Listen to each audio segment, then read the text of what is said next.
what time it is. Rage against the dying of the light. Dying of the light. Do not go into the gentle night. Old age should burn and rave at the close of day.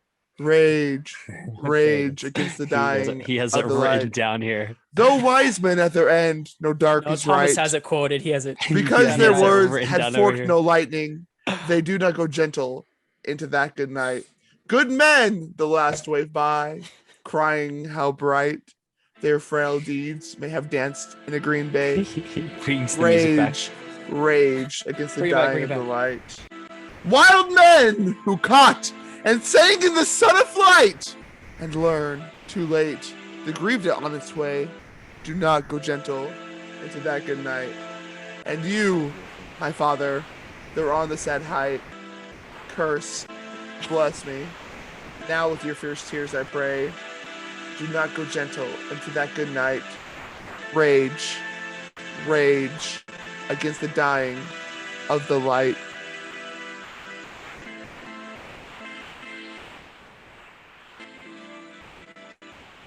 Fade out. And we're back. Release date. A movie that came out in 2014. Can you believe it? I remember watching this movie in theaters and leaving like, whoa, I was astounded. As a junior in high school. It's one of those movies that's more than a movie. I feel like it's an experience. Yeah. Some might say. It's an enigma of the human mind and ingenuity. Of expansion and everything. The goal soundtrack, is the beauty of the storyline. The goal is just to sound as pretentious as possible during this. Use big words we don't understand. Oh, That's what it's all about. It bequeaths me. Directed by, introducing this in our little short series of our next three podcasts. It will be 3 movies that we either think is our favorite or ones that we really like. So I chose this movie, Interstellar. Definitely my number 1 movie right now. Of all time? All time. I'm waiting The for another GOAT? movie to come out to beat it. My greatest. Directed by Christopher Awesome. Nolan. Budget of 165 million. Box office of 701 million. Great return. Someone's gonna say it. The ROI That on this return baby? is unreal. That's what we want. That's the basics of it. This movie expands everything that we ever know about anything that ever has existed, and it does it in such a way that it actually predicted things from the future that we didn't even know about yet. Insert black hole quote from Thomas here. Line. He's got it. But can I say first before I get into it is I'm a little intimidated to talk about this movie just because it is at such a high like intellectual realm.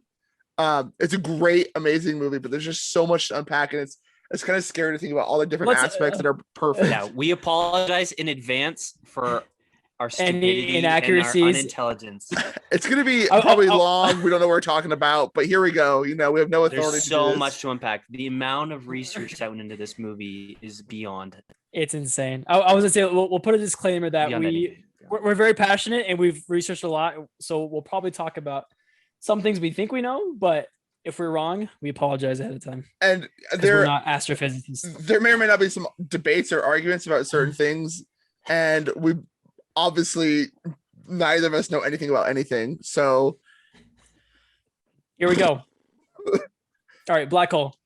Black hole. Okay, here we go. Well, okay. well just the quote, at least the quote of what he was. I don't know what quote you're talking about, if I'm being honest. Thomas, the image? Every single time we've watched this movie is that this movie basically predicted exactly what a black hole looks like before we even knew what a black hole looked like. Before we got the image of the black hole. And the theory of that itself, incredible. I freaking love how accurately portrayed the black. That blows my mind, arguably more than anything else. The fact that it realistically predicted what a black hole looks like before we knew what a black hole looked like, and the fact that I guess we're starting off with science. Here we go. Love that they brought like real scientists on to make it as accurate as possible. And in fact, I know that Christopher Nolan specifically wanted this movie to be like realistic, like scientifically, and nothing too crazy out of the ordinary. Hence why like there's no like light speed travel, and hence why like it actually That's portrays our like boy. slow time. Star Trek. Because it was our boy Dr. Kip Thorne, an astrophysicist. He brought on that. He was a lot of his research and his theories that Christopher Nolan consulted during the whole movie. So He won I think it's Stunning. amazing. he won a Nobel Peace Prize in physics after this movie came out for the research he did for this movie. Like, if that doesn't show you how bonkers accurate this movie is, you can go home. You can just get out of here. You can leave. We don't want you anyway. He got a Nobel Peace Prize. Okay. We got the image of a black hole before the image of the black hole came back, all from a movie. That's Christopher Nolan at his best. Yeah. And I imagine being one of the designers, the graphic designers for this movie, one of the video editors. Incredible. Another thing that I think they may or may not have predicted, based on pure theory, is the way a wormhole works. It's one of the first notes I took in the movie was they literally showed how they transferred from a 3-dimensional sphere into 2 dimensions to see how they could warp from one point to another in time, like in space. Sorry, not time. So they basically changed where they were on the width scale so they could expand. Just how they show in the movie when he puts the pencil together and puts the paper together and puts the pencil through it. Yeah. So basically, if you watch that scene and watch the background, I know it's hard sometimes to look at it. They kind of show the astronauts themselves, but they actually show the 3 dimensions curving into 2 dimensions on a flat plane, and you can see how our eye can kind of see that, and they try to portray it, but it's something you have to like look at and say, wow, they're trying to show 2-dimension in 3D right now. So I actually have a note on that. So it's called gravitational lensing. And Incredible. so they actually, just how they predicted what a black hole looks like, they think that that's actually pretty accurate on what a wormhole will look like. Because, okay, let's see if I can say this right. It's an intense gravitational field bending space so much that light coming from stars behind it is stretched out around the sphere, right? So basically, it's just saying that like it's such strong gravity that like bends how things look, so it puts it on a horizontal plane when in reality it's a 3-dimensional plane. So which is exactly what you're saying. It puts a 2-dimensional idea into 3-dimensional space. And to portray that on a screen was quite difficult, but like you said, I'm not sure if I fully understood it, maybe to your extent, Ryan, but like I could see the kind of how they were as they went through, how they were trying to picture it, and it was kind of getting trippy, For to say the least. But that's what I saw with that, like going back to the black hole. So one, I love the work that was put into it, but I was looking for good comparisons because I like Star Trek, like the new ones that just came out, like with Chris Pine. But like they have a black hole in that, and it's just the difference of like it's much more kind of like childish in the way we think of it, like as like it's like sucking things in. And so it was just it's good to appreciate the difference of like a very scientifically accurate black hole versus just kind of a movie one. And I was also reading something that was saying that they were thinking the image of a black hole, because they're mathing it out, was not going to be that spectacular. So like, hey, we're gonna have to amplify this, make it better, make it more movie, movie magic. But after they got done, they were like, honestly, the mathematical one looks fantastic. We're gonna stick with that one, the accurate one. And so it's just funny how they were expecting to do something like, well, we got to make it more, fluff it up a little bit, give it a little more movie. But it was like, no, it looks great. Like it's exactly, the light would bend around it. It would be all like, and it's amazing. So Thomas, do you want to read your quote from Albert Einstein's theory of general relativity? It is without black holes. While we're there, our boy Albie. Okay, I'll give a precursor.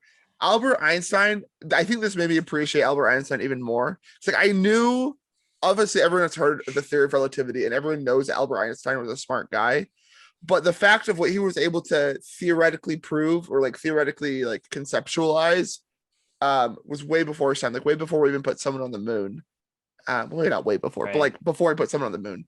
And so it's just insane to me that scientifically and mathematically, who's able to do these things, right? Okay, so that's just how ahead of his time he was. Yeah, how revolutionary. Like I think testing true laws of our reality. I think we forget about how smart he was. Like we commonly use his name as like the smartest person ever that you hear, but this really puts it into perspective. Anyway, so there's the precursor. Here it is. It says according to the theory of general relativity, it would take an infinite amount of time to cross the threshold of a black hole's event horizon as seen by a distant observer. The person crossing the threshold, however, would notice no change in the flow of time.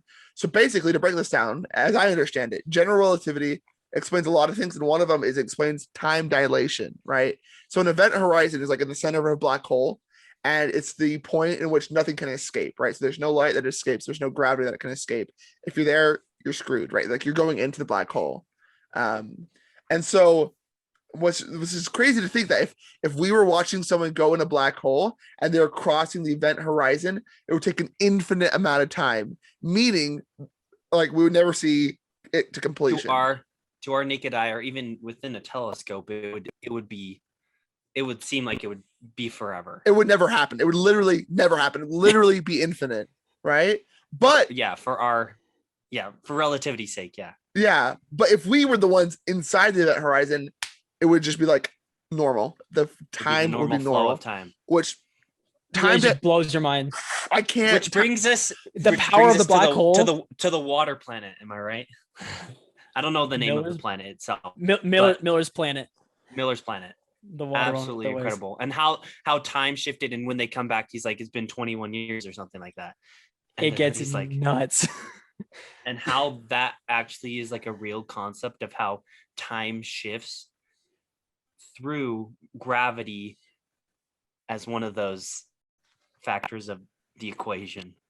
So, okay, it's a lot to think about and it's a lot to unpack, but for basic science and everything, that's pretty incredible.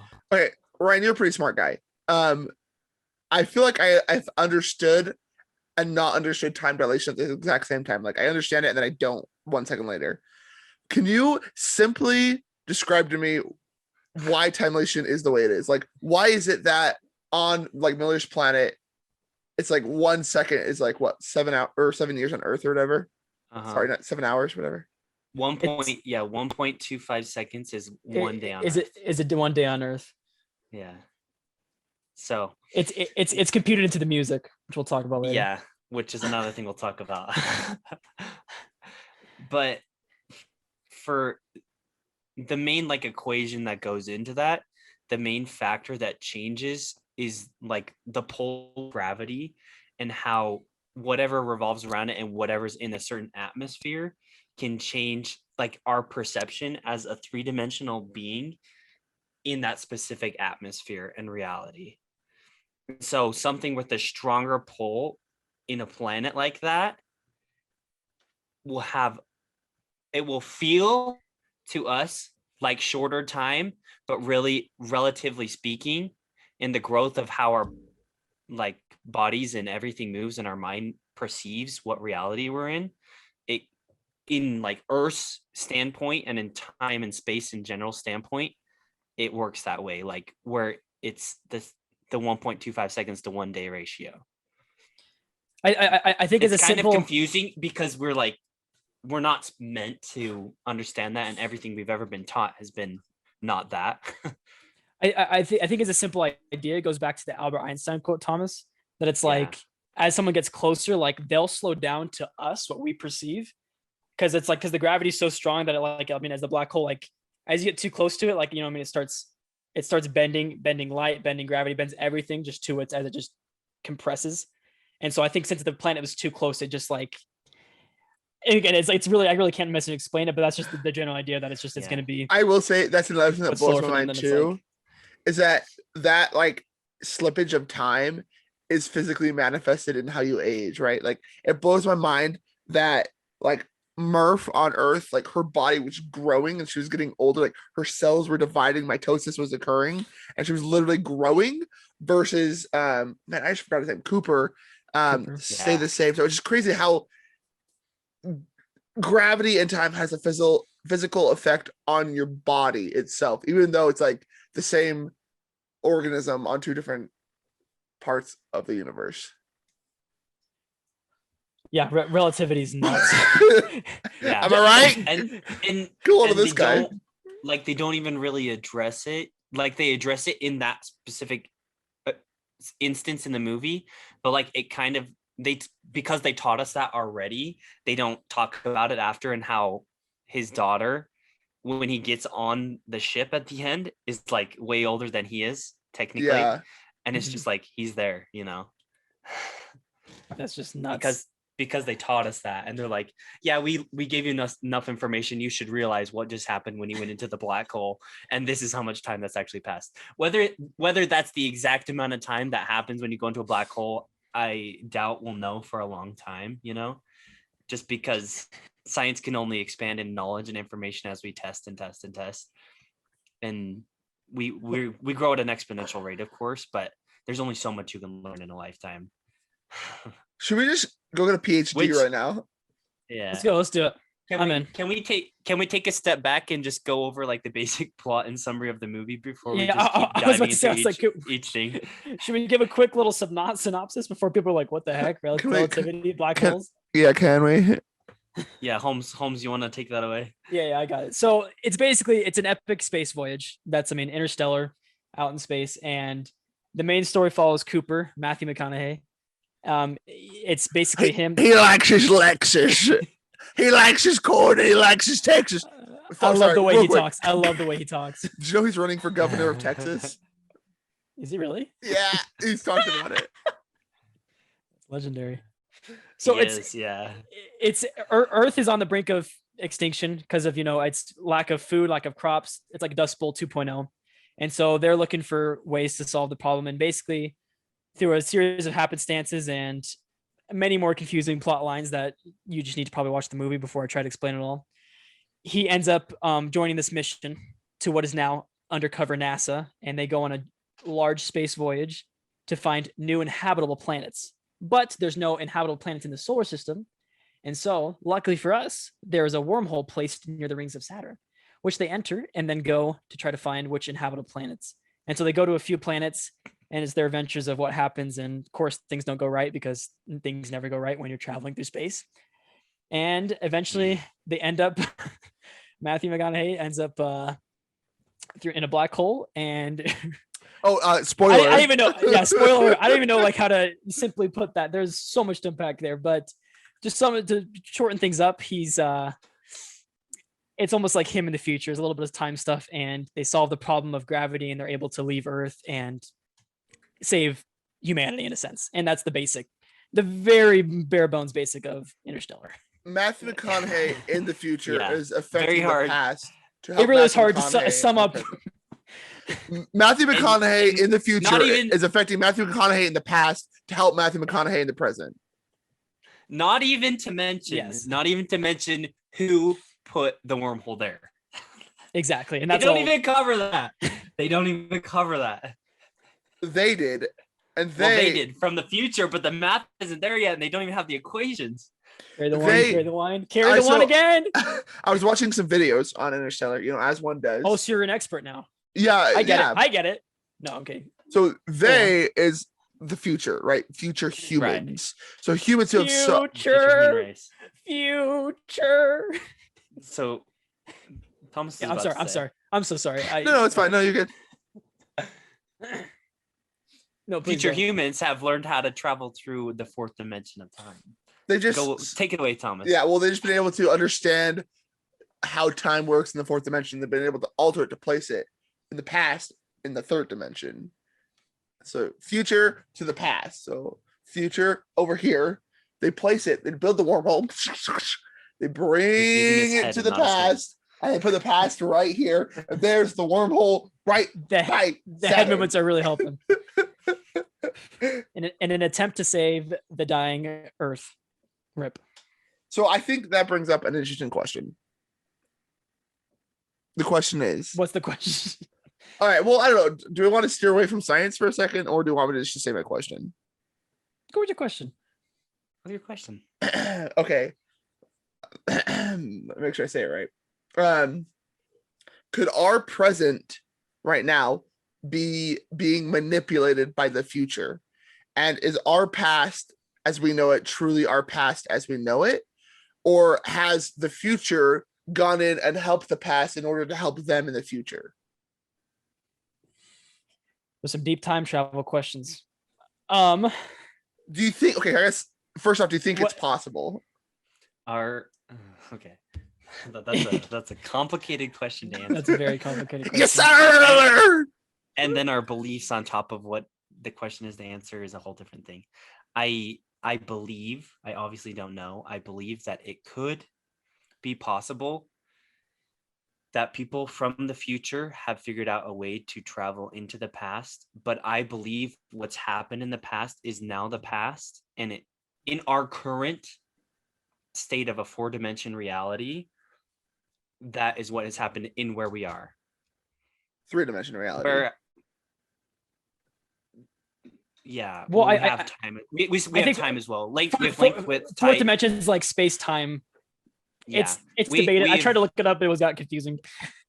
It depends on if you're trying to go into string theory or like what we actually perceive as reality currently. And so, just to clarify my point, current dimensions and what we believe are length, width, height, and time. Those are what I'm referring to as the 4 dimensions we currently live in and how we measure our current reality.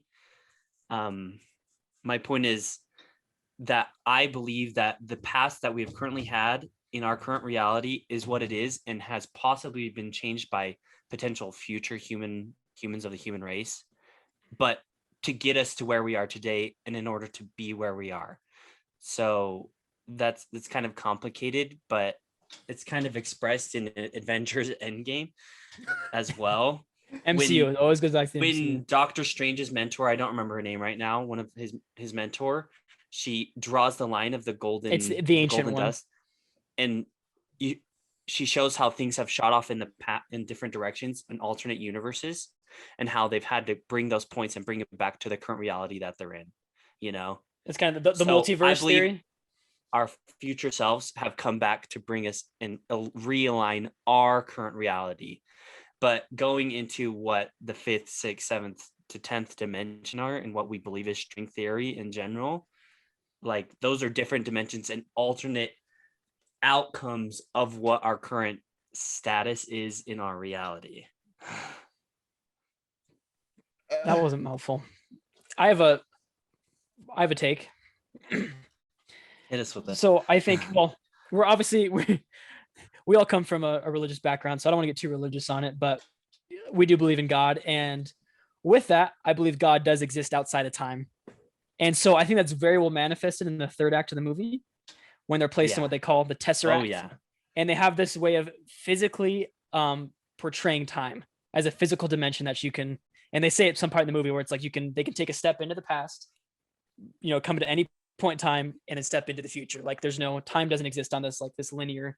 And so I think with that, I think there's more godlike ability to exist in a further higher, overseeing, but I'm not sure if we'll ever have that ability through the technology or it's going to be way advanced, like to even Yeah. get that. But I think that's a good way of how it kind of reason of existing outside of time, so to speak, in that physical. And I think it's cool because I think it's the first time you've really kind of thought about that. We're like, oh, time is a physical dimension. That makes Yeah. a lot of And sense because it's like I could go to Thomas's past and then come right back here, and it's not it doesn't take me time. It's Time just- is, yeah, because we can only perceive time as linear, whereas time Uh-huh. in reality is circular. It's cyclical, one might say. cyclical. It so. is very cyclical, but it is also circular. So I don't think we as humans could do it, but I think higher Yeah. forces could. Maybe that's my conclusion. Yeah, which kind of goes into what's past this life, what's beyond what we do. Will we ever get to a status of where God is? Big question, deep questions. Those are some big questions, and that's why I like Along Interstellar. with- It unfolds this Yeah. whole myriad of It just makes you think science, those God, questions. life, What's extraterrestrial? universe. What's actually out there? What's actually on our Earth? What happens after we die? Spirit body. It What asks can we all see these as a spirit? What can we questions. see as a body? Et cetera, et cetera. Yeah, Crazy. it's Uh, it's, to answer my own question, We haven't I even guess, gotten into like a tenth of our notes, just by the way. to answer my own question, I believe in the future we will have technological capabilities to manipulate time. And do you think? Let me. I don't want to. Follow up question. Is that soon? Is that No, way far? no, Okay, no, I don't think it's soon at Elon all. Musk comes out tomorrow and he says, "I can time travel." Elon Musk would not surprise me. All right, maybe he's the one that wouldn't Yeah. surprise me. We've Eh. supposedly, based on things I've read on the internet, we've created some sort of. You can bash this all you want. This is something I read on the internet. I'm not sure I'm if ready I to believe it bash. 100% either. It's supposed it could be a total lie or total fake news, but it's supposed that we've been able to teleport like electrons from one place to another in our current reality. Like that's something they've like started to test right now. Like that's where we are as far as time and science. Like that's To travel through space and time. latest discovery. Yeah. Something to move it from one Literally point to moving another. from one point to another, the exact same electron. Could be kind of dumb nice. That's something to look into, audience. I don't know. You can Could be fact kinda- check, fact me on check- that. I read, fact check I read down that below. a few years ago, even. Like and subscribe. Do what you got to do. Have you heard of the Large Hadron Collider? I think actually, well, explain to me. Maybe I have. I think my dad was maybe one time was an article or something. Basically, it's the largest machine in the world, and it's a giant tunnel, a giant loop that is 17 miles in circumference, and basically Particle accelerator. it exists. It's a particle accelerator. It exists to smash atoms together. And sorry, it's really deep, deep science, and so it wants to measure properties of the Higgs boson particle, which is like they call it, like I think the God particle. Mhm. It's one of the, like, we know it exists, but we've never been able to prove it, kind of a thing. Yeah. It's like that's why they call it the God particle. Yeah. And it's also like they think that they can theoretically create new elements using it by smashing different atoms together and stuff like that with different electrons. Anyway, I have heard about this before. I didn't know what it was called, but I've heard about it. yeah. Anyway, so I think that this is like along the right track, and I truly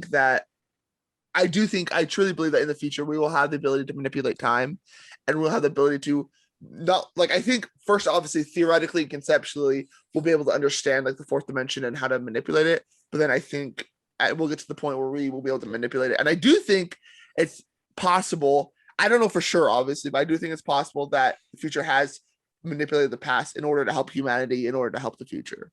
And there's no way to prove that. There's no way to understand. Like, obviously, we wouldn't know for sure, right? Because that's part of it. There's paradoxes with that, right? Yeah. Please watch all the movie of Tenet and how they move forward and backward in time to help with wars and such. Yeah. I know, seriously. So that's what I think. Is I think, yes, it's possible. Yes, obviously, God, I do believe, can view time as circular rather than linear. But I also think we will get to the technological capability to do so. It's interesting stuff. Yeah. Very deep. I think a lot of bringing in religion again, a lot of technological advancements are to try and get us to a point where God is, or what we believe God is to be. Like with communication specifically, that's a good point of reference. Like we think God can speak to us from anywhere and at any time, right? And you could say like us talking on the phone is something very similar, where we can just pick up a phone and talk to anyone at any time and have that connection with them. And I think slowly over time, we're trying to develop these extraterrestrial concepts, things that are beyond us, and really trying to match them and do our best to slowly grow and match that type of, I don't know. That I don't power, know even what to call those it. abilities, Yeah, the higher power. imitate Shut some up. godlike abilities. Coldplay's new song, Higher Power. Gotcha. I don't know if I agree know. with you, It's a but I lot. appreciate the thought. Yeah, it's something to think about. So wait, so you think that, let me make sure I understand this, that part of our technological advancement has been to become godlike, or to become It- power, have similar powers as to God has? Unknowingly, yes. I think we would I strive, think but we it's. would fall I think it's. way Yeah. short. Yeah. I think it's unknowingly, but I think we just do it naturally. Like it's natural for us to progress as a human race, and these are steps we take in order to do that. Hmm. And the things like that are godlike. Like if you were to hand someone a cell phone 200 years ago to call someone, That's true. That would seem yeah, unreal to yeah, them, you know. That's a fair point. very, very godlike. You would be seen as it says in the Bible. Like I don't remember who had the vision, Abraham, or saw the vision of like dragons in the sky It's in Revelations. in Revelations and things like that, where people talking about things like that, which could possibly mean like airplanes and helicopters and such like that, and how it's hard for them even in their day to describe what they possibly saw in the future, you know, going off of relativity and people seeing in the future and back in the past as well. That's true. That's deep. That's deep. Thomas, do you have an afterthought? A rebuttal? Yeah. We can shift focus. We can shift focus. I'll just my last thing is once again, I appreciate the thought. I just don't know if I would agree with it. Yeah. Okay. Yeah. It's- Have you but ever it's a even thought. thought about? Have you ever thought about that before? I don't know. It seems like your initial reaction is rebuttal, and that would be that's my initial normal. reaction. That's just normal. That's normal. It's normal hate on God. Or how about this? To bring it back to the movie. To bring it back Yeah, to the movie, movie, yeah, Interstellar. it was another thing with, I think, Dr. Kip Thorne. He was kind of explaining some of his work on Interstellar, and I liked the way that he worded this and his kind of take on it. So it was on Miller's planet with the huge waves, and so he was just saying like, oh, how like they tried to make that scientifically accurate because it's like the planet's so close until it's covered in water. Well, first of all, this is especially for my guy Ryan. It's like I just think of wannabe Camino from Star Wars. That's all I think of. That's funny. Camino is just an all water planet. Thomas, Yeah, that's my favorite place. Yeah, for sure. But he was just saying like as the waves go, it's like the reason they're so big is they're being pulled by the black hole, and that's why it's like every time it's the planet's rotating and the black hole, I mean, it's rotating around it, is it's pulling the water to it because that strong gravitational pull. Because I mean, the planet's not It's close so enough. close. If it was too close, it would already be sucked in. It's right at the happy place where it can orbit, but it's being affected by it heavily. But so he was saying that he's like, in real life, it would look more like the water would just raise. He's like, but for movie's sake, you know, it's going to we could turn it into more of a terrifying wave. And he's like, hence why it's science fiction, that it's like, it's based in good science, but it's like, they're going to make it a little bit more dramatic. They have to do, yeah. Because if it's the water just kind of raised up, you know, wouldn't be, but it's like, it's this dope, huge wave.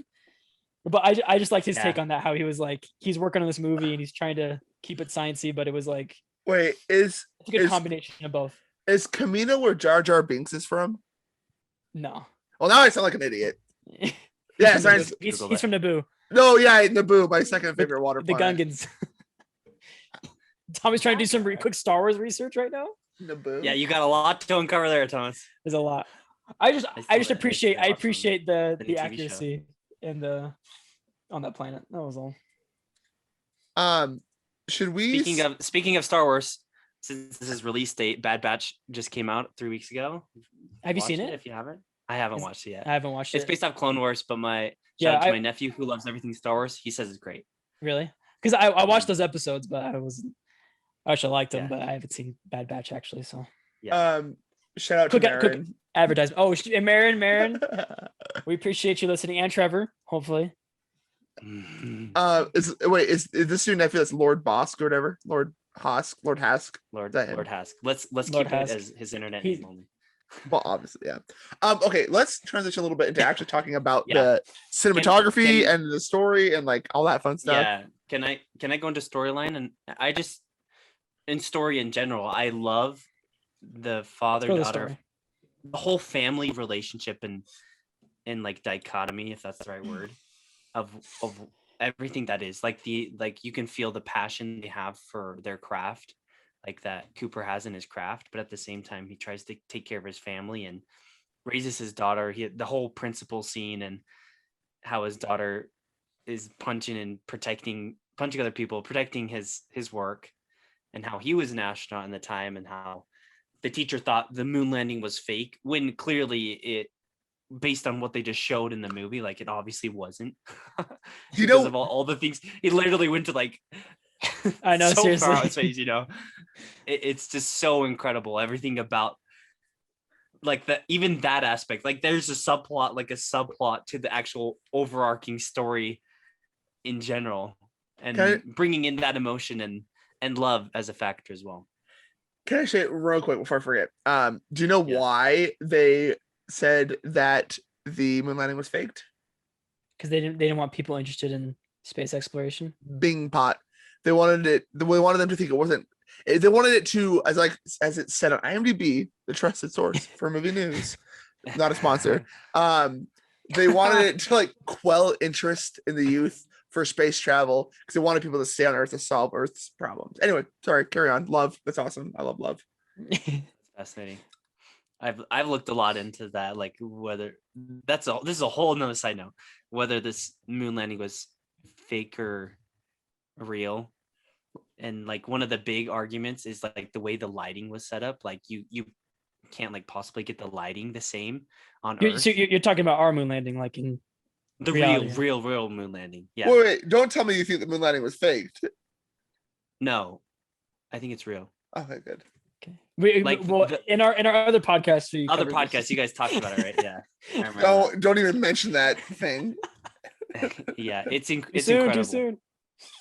Just like everything about that and how the lighting. Just if you haven't looked it up, look up the lighting and the differences between our Earth and what we would have had to have done in order to even possibly match something like what the light would look like on the moon and recording that. Yeah. Anyways, I'm back to trying the story. I'm trying to find a quote, and I don't know if I can find it. But I love how he's talked about the love, like the family dichotomy, because I think that's so true on how it was like strained. Because obviously, like, okay, first off, it breaks my heart when Murph runs after the dad after Cooper as he's driving away. That absolutely She didn't get to say goodbye. breaks my heart. That's so hard because like That's tough. that's like that He had to go. decision. You can't not go, and it's just so hard on everyone, right? And I think to further illustrate the family dichotomy and like how I think it's interesting too to see how like the tensions grow and how like people think that like they just Yeah, the abandon whole him to like shift leave in- Earth, right? And there's a quote, and I can't remember. I want to find the exact quote, but I can't find it. It's what's Murph's older brother's name? I can't remember. I don't remember his name either. Anyway, Um, Murph tells him, he says, like, you're being dumb for like staying here. Like, let's get out of here. And he says, and then Murph says, that's not the way Dad raised you. Murph says, that's not the way Dad raised you. And he says, Dad didn't raise me. Grandpa raised me. And he's buried out back. Buried out back. Yeah, I love that one too. And I think that really Whoa. illustrates like how like each child was raised by a different person, and like it basically showed like the different representation of like what people are on Earth and the space exploration and the different types of personalities we have here of people wanting to go out and discover more. It's Crazy. Well, it's not even necessarily like just like the purpose of the mission wasn't even discovery; it was survival. Yeah, which survival. I think if I was like asked to like leave my family and had the potential not to ever see them again for discovery, I don't think I would. But if it was for survival, I would seriously have to think about it. And that's why like when Michael Caine, Dr. Brand, the old Dr. Brand, like that's why he lies to them. Yeah. Because he wants he has to give him hope. He has to give him a reason to be like, oh, plan A will work, which plan A is to find a habitable planet to come back and bring everyone to, well, as he solves the problem of gravity on their little space right. station. So I had a question about that. Yeah, what's your question? I don't know if I understand. Sorry, I keep Don't cutting even you off. started on the space station. No, you're good. Why? Okay, So this is cool. another one of those things where like I feel like I can understand like in the moment and then I forget after, or like I don't understand it later.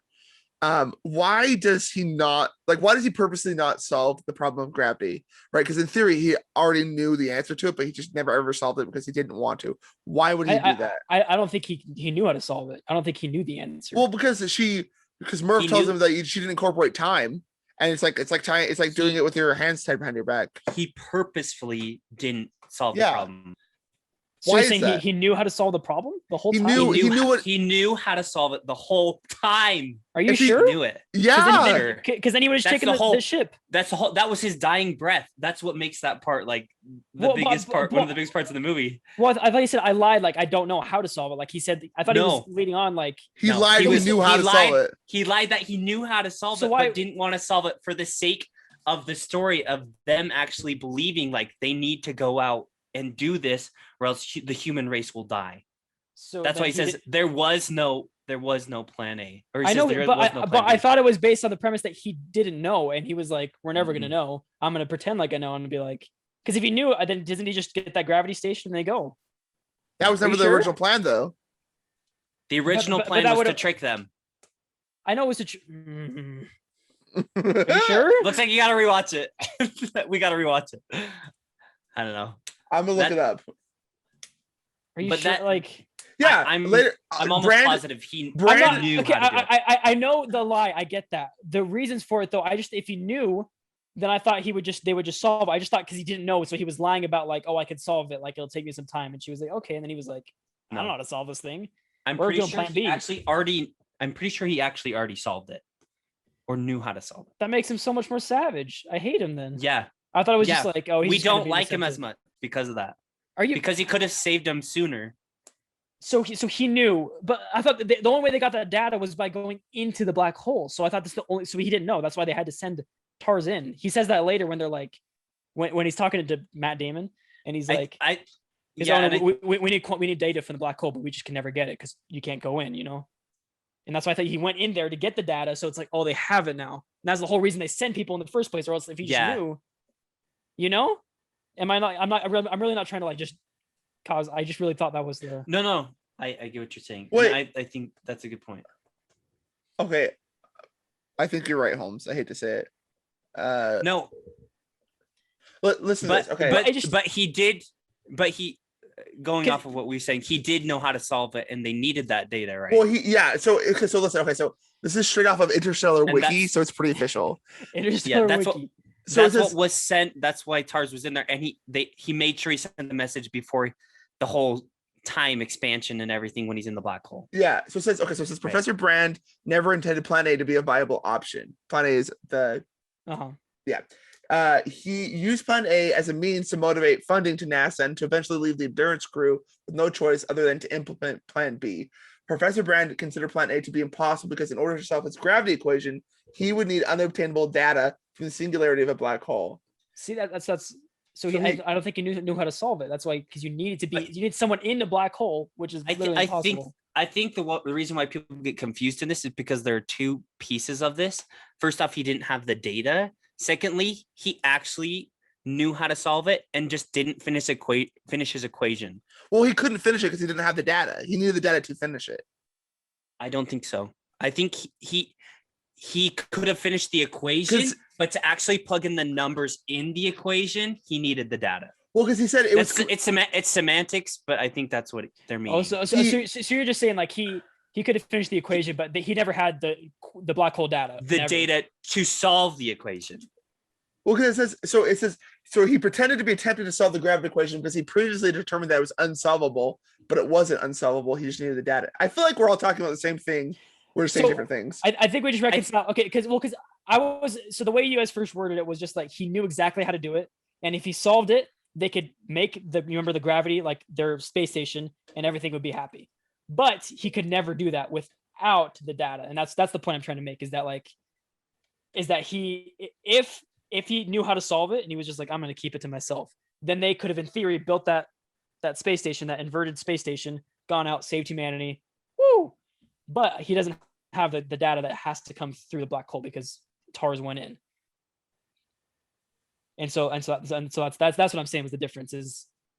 And Right. so I think I think we're all on the same page, but I'm trying to distinguish that because if he knew, then they would have just solved it, but they needed something that they couldn't get. So Yeah, I think I think that's the one thing of the movie that confuses people most.